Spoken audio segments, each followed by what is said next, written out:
ओम श्री कृष्णाय नमः। आप सभी का मेरे YouTube चैनल पर हार्दिक स्वागत है। इससे पहले के माघ मास के अध्याय में आपने सुना कि किस प्रकार यमदूत ने विकुंडल को बताया कि मनुष्य कौन कौन से ऐसे कर्म करता है जिनसे उसे नरक की या फिर स्वर्ग की प्राप्ति होती है। विकुंडल ने यमदूत से जो भी और प्रश्न पूछे उनका वर्णन आज सुनिए माघ मास महात्म्य के 13वें अध्याय में। विकुंडल कहने लगा कि हे यमदूत, तुम्हारे वचनों से मेरा मन अति प्रसन्न हुआ है, क्योंकि सज्जनों के वचन सदैव गंगाजल के सदृश पापों का नाश करने वाले होते हैं। उपकार करना और मीठा बोलना तो सज्जनों का स्वभाव ही होता है, जैसे अमृत मंडल चंद्रमा को भी ठंडा कर देता है। अब कृपया करके ये भी बतलाइए कि किस प्रकार मेरे भाई का नरक से उद्धार हो सकता है।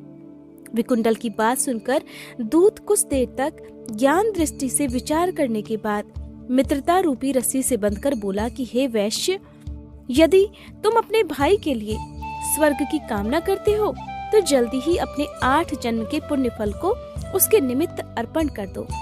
तब विकुंडल कहने लगा, हे दूत, वह पुण्य क्या है और मैंने कौन से जन्म में और कैसे किया है, सो सब कुछ बतलाओ, फिर मैं अपना पुण्य अपने भाई को अर्पित कर दूंगा। विकुंडल की बात सुनकर दूत कहने लगा कि हे वैश्य सुनो, मैं तुम्हारे पुण्य की सब कथा कहता हूँ। पूर्व काल में मधुवन में शाल्की नाम के एक ऋषि थे। वो बड़े तपेश्वरी, ब्रह्मा के समान तेज वाले थे। नवग्रह की तरह उनकी पत्नी रेवती के 9 पुत्र थे, जिनके नाम ध्रुव, शशि, बुध, तार, ज्योतिमान थे। इन 5 ने तो गृहस्थ आश्रम धारण किया था तथा निर्मोह, जितमाय, ध्याननिष्ठ और गुणात्मक ये चारों संन्यास ग्रहण करके वन में रहने लगे। ये शिखा सूत्र से रहित पत्थर और सोने को एक समान समझते थे। जो कोई अच्छा या बुरा उनको अन्न देता वही खा लेते और कोई कैसा ही कपड़ा देता उसे ही पहन लेते। सदैव ब्रह्मा जी के ध्यान में ही लगे रहते। इन चारों ने व्रत, शीत, निद्रा और आहार सबको जीत लिया था। बस चर अचर को विष्णु रूप समझते हुए मौन धारण करके संसार में विचरण करते थे। ये चारों महात्मा जब एक बार तुम्हारे घर आए तब तुमने मध्याह्न के समय इन भूखे प्यासे साधुओं को अपने घर के आंगन में देखा तो तुमने गदगद कंठ से आंखों में आंसू भरकर इनको नमस्कार करके इनका बड़ा आदर सम्मान किया। इनके चरणों को धोकर तुमने बड़े प्रेम से इनसे पूछा कि आज मेरे अहोभाग्य हैं, आज मेरा जन्म सफल हुआ, मुझ पर भगवान प्रसन्न हुए, मैं सनाथ हो गया, मेरे माता पिता, पत्नी, पुत्र, गौ आदि सभी धन्य हो गए, जो आज मैंने हरि के समान आपके दर्शन कर लिए। सो हे वैश्य, इस प्रकार तुमने श्रद्धा से उनका पूजन किया और चरण धोकर जल को मस्तक से लगाया। फिर विधि पूर्वक इनका पूजन करके तुमने इन सन्यासियों को भोजन भी कराया। इन सन्यासियों ने भोजन ग्रहण करके रात को तुम्हारे घर में ही विश्राम किया और फिर ब्रह्मा के ध्यान में लीन हो गए। इन सन्यासियों के सत्कार से जो पुण्य तुम्हें मिला सो मैं भी कहने में असमर्थ हूँ, क्योंकि सब भूतों में प्राणी ही श्रेष्ठ होता है। प्राणियों में बुद्धि वाले, बुद्धि वालों में मनुष्य, मनुष्यों में ब्राह्मण, विद्वानों में पुण्यात्मा और पुण्यात्माओं में ब्रह्मज्ञानी सर्वश्रेष्ठ होते हैं। ऐसे ही उनकी संगति से ही बड़े बड़े पाप भी नष्ट हो जाते हैं और ये पुण्य तुमने अपने पहले 8वें जन्म में किया था। सो यदि तुम अपने भाई को नरक से मुक्ति दिलाना चाहते हो तो ये पुण्य अपने भाई को दे दो। सो दूत के ऐसे वाक्य सुनकर विकुंडल ने बड़े प्रसन्न मन से अपना पुण्य अपने भाई कुंडल को दे दिया और वह नरक से मुक्त हो गया। तब दोनों भाई देवताओं से पूजित किए गए। तब दूत भी अपने स्थान को वापस चला गया। इस प्रकार वैश्य के पुत्र विकुंडल ने अपना पुण्य अपने भाई को देकर उसे नरक की यातना से मुक्त करवा दिया। सो हे राजन, जो कोई इस इतिहास को पढ़ता है या सुनता है वह 1000 गोदानों का फल प्राप्त कर लेता है। हरे कृष्णा। आज माघ मास महात्म्य का 13वां अध्याय समाप्त हुआ। इसके अगली वीडियो में आप सुनेंगे माघ मास महात्म्य का 14वां अध्याय। आइए आज भी सुनते हैं भगवान कृष्ण की लीलाओं की एक सच्ची कहानी। आज की कहानी में मैं आपको सुनाने वाली हूँ भगवान कृष्ण की एक ऐसी कहानी जब उन्होंने पहली बार गाय चराने के लिए नंद बाबा से देखिए किस तरह से विनती की थी। यहाँ तक कि उन्होंने जो पंडित जी थे उन्हें भी माखन मिश्री का लालच दिया था। भगवान कृष्ण का गायों के प्रति प्रेम तो सभी को पता है, लेकिन कहते हैं कि जिस दिन भगवान कृष्ण ने सबसे पहली बार गायों को चराना प्रारंभ किया था, उस दिन को नंद बाबा ने गोपाष्टमी के नाम से मनाना प्रारंभ कर दिया था। वैसे तो कार्तिक मास के शुक्ल पक्ष की अष्टमी तिथि को गोपाष्टमी का त्योहार मनाया जाता है। इस दिन भगवान कृष्ण के साथ साथ गाय और बछड़ों की पूजा की जाती है, लेकिन मार्गशीर्ष का महीना क्योंकि भगवान कृष्ण को समर्पित है, तो इस शुभ अवसर पर आज मैं आपको सुनाने वाली हूँ भगवान कृष्ण और गायों के प्रति उनके प्रेम की कहानी। अगर आप भी सुनना चाहते हैं मुरली मनोहर की ये सुंदर कहानी, तो जल्दी से कमेंट बॉक्स में कृष्ण भगवान की जय जरूर लिख दीजिएगा। कहते हैं कि जब कृष्ण कन्हैया 6 वर्ष के हुए, तब एक दिन अपनी मैया यशोदा से कहने लगे, मैया अब हम बड़े हो गए हैं। तो मैया कहने लगी, अच्छा लल्ला, अब तुम बड़े हो गए हो तो बताओ अब हम क्या करें।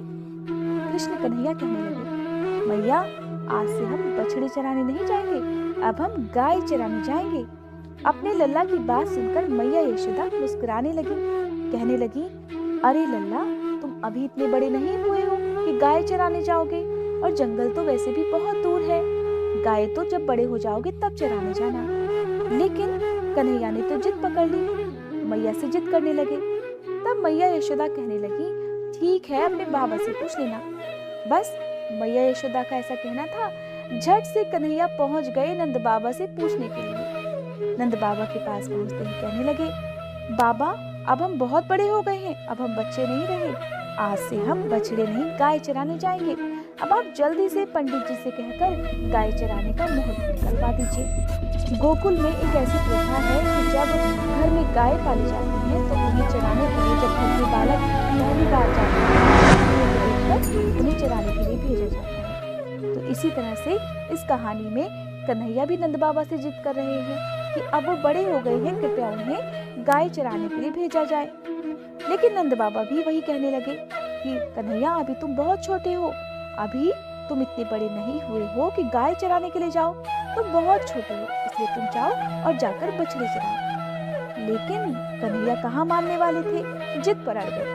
कहने लगे, नहीं बाबा, अब मैं बिल्कुल भी बछड़े नहीं चराऊंगा, अब तो मैं केवल गाय ही चराऊंगा। इस प्रकार ठुमकते रहे, नखरे दिखाते रहे और जिद करते रहे। जब कन्हैया नहीं माने तो नंद बाबा ने हार मान ली। कहने लगे, अच्छा ठीक है कन्हैया, जाओ और पंडित जी को बुला लाओ, वो गौचारण का मुहूर्त देखकर बता देंगे और उसके बाद से तुम गाय चराने के लिए चले जाया करना। अब क्या था, नंद बाबा की बात सुनकर कन्हैया जी झट से नंगे पांव दौड़ पड़े पंडित जी के पास, भागे भागे गए और कहने लगे, पंडित जी आपको मेरे बाबा ने बुलाया है, जल्दी से घर चलिए, गौचारण का मुहूर्त दिखाना है। एक काम कीजिएगा पंडित जी, आप ना आज का ही मुहूर्त बता देना, और अगर आप ऐसा करेंगे तो मैं आपको बहुत सारा माखन भी दूंगा। इस प्रकार कन्हैया ने पंडित जी को ही माखन का लालच दे दिया। अब पंडित जी कन्हैया की चाल समझ गए। कन्हैया जी को प्रेम भी बहुत करते थे। अब पंडित जी कन्हैया की बात मानकर पहुंच गए नंद बाबा के पास। नंद बाबा के पास पहुंचे तो नंद बाबा ने उन्हें प्रणाम किया। हाथ में पंचांग लेकर पंडित जी बार बार गणना करने लगे। बार बार गणना करना तो केवल एक बहाना था, दरअसल मुहूर्त तो कन्हैया जी पहले ही तय कर आए थे। जब बार बार गणना करते हुए पंडित जी को देखा तो नंद बाबा पूछने लगे, पंडित जी क्या बात है, आप बार बार इस तरह से क्या गिन रहे हैं? पंडित जी कहने लगे, क्या बताएं नंद बाबा जी, केवल आज का ही मुहूर्त निकल रहा है और इसके बाद तो अगले 1 साल तक कोई भी मुहूर्त नहीं है। पंडित जी की बात सुनकर नंद बाबा ने अपने लाल कन्हैया को गौ चराने की स्वीकृति दे दी। कहते हैं भगवान जिस समय जो भी कार्य कर ले वही शुभ मुहूर्त बन जाता है।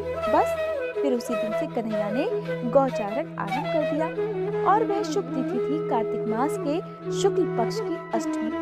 कहते हैं कि भगवान के गौचारण आरंभ करने के कारण ही यह तिथि गोपाष्टमी के नाम से मनाई जाती है। कन्हैया जी तो खूब खुश हुए, उधर पंडित जी भी खुश, क्योंकि कन्हैया ने साक्षात भगवान ने उन्हें अपने हाथों से ढेर सारा माखन जो दिया था। अब मैया यशोदा ने अपने लल्ला का श्रृंगार किया, उनके बालों में मोरपंख लगाया। अगर आप मोरपंख के बारे में जानना चाहते हैं भक्तजनों कि मोरपंख आखिरकार भगवान कृष्ण हर समय अपने बालों में क्यों लगाए रखते हैं, तो इसके बारे में एक सुंदर सी कथा भी मैंने अपने चैनल पर अपलोड की हुई है। आप इस कहानी को जरूर सुनिएगा। अब जब मैया यशोदा ने अपने लल्ला के सिर पर मोरपंख लगा दिया, उनका श्रृंगार कर दिया, तो अब वो अपने लल्ला को पैरों में जूतियां पहनाने लगी, क्योंकि आज पहली बार मैया यशोदा का लाल गायों को चराने के लिए जंगल में जाने वाला था। जंगल का रास्ता तो आप जानते ही हैं, पथरीला होता है, कांटों भरा होता है। कहीं मेरे लाल को कंकड़ पत्थर न चुभ जाए, तो मैया उनके पैरों में जूतियां पहनाने लगी। जब जूतियां पहनाने लगी तो लल्ला ने तो मना ही कर दिया। लल्ला कहने लगे, मैया आप मुझे जूतियां पहनाने से पहले मेरी गऊओं को भी जूतियां पहना दो। अब मैया यशोदा कहने लगी, अरे लाल, कभी भी गऊएं जूतियां नहीं पहनती, वो तो नंगे पांव ही जंगल जाती हैं। कन्हैया ने जब ये बात सुनी तो मैया से कहने लगे, मैया अगर मेरी गऊएं जूतियां नहीं पहन सकती तो मैं भला कैसे पहन सकता हूँ? पहना सकती हो तो उन सभी को भी जूतियां पहना दो, नहीं तो मैं भी नंगे पांव जंगल जाऊंगा। कहते हैं कि जब तक भगवान कृष्ण वृंदावन में रहे, उन्होंने कभी भी पैरों में जूतियां नहीं पहनी। आगे आगे गाय और उनके पीछे पीछे बांसुरी बजाते हुए भगवान कृष्ण और उनके पीछे उनके भाई बलराम, और इन दोनों के साथ थे ढेर सारे ग्वाल गोपाल। इस प्रकार से भगवान कृष्ण ने उस वन में प्रवेश किया। कहते हैं तब से भगवान की गौचारण लीला का प्रारंभ हो गया। जब भगवान कृष्ण गौ चराते हुए वृंदावन जाते, तब उनके चरणों से वृंदावन की भूमि अत्यंत पावन हो जाती और वह वन गौओं के लिए भी हरी भरी घास से युक्त और रंग बिरंगे पुष्पों का भंडार बन गया। गोपाष्टमी की ये कहानी हमें इस बात का संदेश देती है कि पुरातन युग में जब भगवान कृष्ण ने खुद गौ माता की सेवा की थी, तो हम तो कलयुगी मनुष्य हैं। ये त्योहार, ये दिन हमें ये बताता है कि हम सभी अपने पालन के लिए गाय पर ही निर्भर करते हैं। गौ माता हमारे लिए पूजनीय है। सभी जीव जंतु वातावरण को संतुलित रखने के लिए उत्तरदायी हैं और एक दूसरे के प्रति सभी ऋणी हैं, और यह दिन हमें इसी बात का संदेश देता है।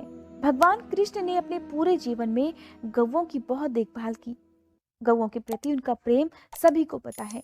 गौओं की सेवा करने के कारण ही देवराज इंद्र ने इनका नाम गोविंद रख दिया था। तो आज की ये जानकारी आप सभी को कैसी लगी? कमेंट बॉक्स में कृष्ण भगवान की जय लिखकर मुझे जरूर बताइएगा।